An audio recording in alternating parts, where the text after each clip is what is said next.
Hey guys, today I would like to cover a topic that I briefly talked about 2 weeks ago, and it was in regards to timing. Um, the last time I spoke about timing, it was in the office, sitting in the chair, and it brought up a lot more questions than it did answers. So, what I thought I would do is cover more in depth the topic of timing and exactly what it is and how it helps your game. Now, we're here in my pool room, which you'll have to excuse the mess because we're still trying to clean it out. But nonetheless, um, timing, if done properly, and again, this is a topic that is hardly ever talked about in detail. You hear it all the time, but it's never in detail. But what timing is when the three main factors all line up. That's just simple terms. And what I mean by that is when you are when you're approaching your shot and you're down in your stance and you are at 90 degrees, okay? And right now I am 90 degrees. I can tell it. I can feel it in my backhand. So I'm at 90 degrees at the point of impact on this cue ball. And that's what you want to accomplish when you're drawing back and you come back to your point of impact. You want to be at 90 degrees and you want to have a closed grip hand. What I mean by that is, if you look at this way, when you draw back, you notice that my hand opens. When I go forward, you notice that my palm closes. Okay, again, when you're drawing back, your hand is open here. And then when you go forward, your hand closes here. So that's what needs to happen when you get to the point of impact. When you draw back, your hand is open. When you come forward, your hand is closed. And that's at the point of impact. So those three things need to happen. If you can execute that precisely, and it takes a lot of practice, it really does. But if you can execute that precisely, then you will gain a lot more power with a lot less effort when you're shooting and when you're breaking. You'll see people like SVB, for example. He can draw the ball a mile, and it looks like he's putting forth very little effort to do so. Well, the reason being is because he has great timing. It doesn't take much to draw a ball if you have good timing. Um,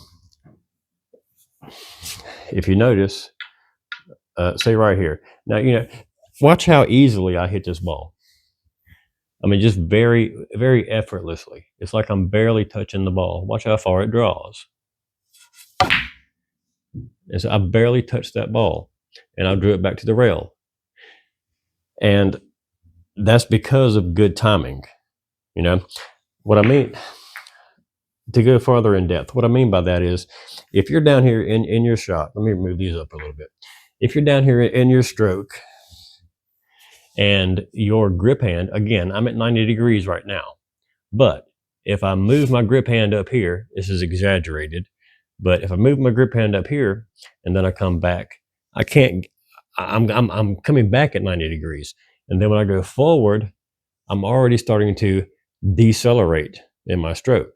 So the effort or the power that I would normally have generated is already in the deceleration stage of the stroke. Now, if I have, again, get myself back to 90, which is right here, if I have my hand back here, you can see that I'm beyond 90 degrees. So I don't have much room to go back anymore to get my stroke. So when I go forward and I hit the ball, I'm hitting the ball in acceleration mode. So I'm not up to optimal speed. Now, that's why it's important to be at 90 degrees in your elbow at the point of impact. And that is something that you acquire over time. It takes a while to learn. It really does, and for it to become second nature. Again, if I get down here and I just get in my normal stroke routine, I know that I'm 90 degrees. I can just feel it. Okay. But a lot of the time, you're not going to feel that because you haven't practiced it enough. Okay. But the main thing is, and the main point is, if you are forward in your grip hand, again, if you are forward in your grip hand, and then you come back and you try to get your stroke, you're not allowing yourself to get up to speed. You're not allowing for a natural stroke. You are in the deceleration mode already because your stroke length is running out. Now, again, 90 degrees. If you're back here and you try to stroke, you can't get the length of draw back that you need to have a proper follow through to get maximum acceleration. Um, but nonetheless, this applies with your break, with your draw, your typical everyday gameplay. Is going to play a part. If you can manage to acquire and learn and master a good timing technique, then the effort that you put forth is going to amplify tenfold. Okay. Um, and what I mean by that is it's going to take less effort to accomplish the same thing. Much like I said earlier about SVB, for an example, and what I just did with the draw shot. I barely touched that ball, and it drew back and hit the rail. I can do a full table draw with about the same amount of effort put forth. And you see many people that really get in there, and when they're drawing, I mean, they get in there and they get down on the ball, and they're really kind of popping it, trying to get it to do its thing. You don't have to do that. When you get in there like that, and you're down on here, and you're forcing it to be either force follow or force draw, you're not as accurate as you normally would be. Think about it. If I had the ability to maintain optimum speed in my stroke and only have a stroke like this, well, I could be perfect, right?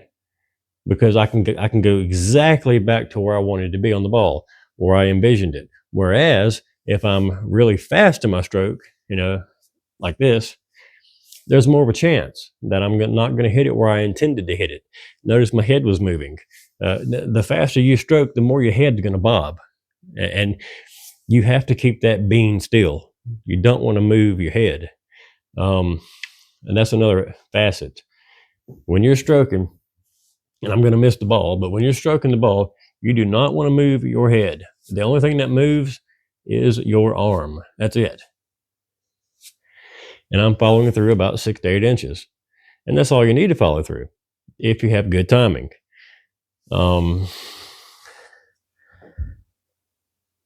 Timing is something that is developed over time, ironically, but it will greatly improve your game if you can learn it.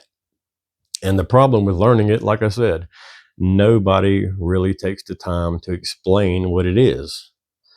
And in a nutshell, timing is having the ability to, at 90 degrees,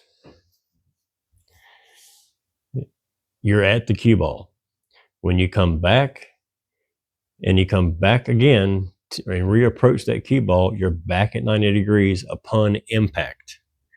And your grip hand, when you come back, is open back here.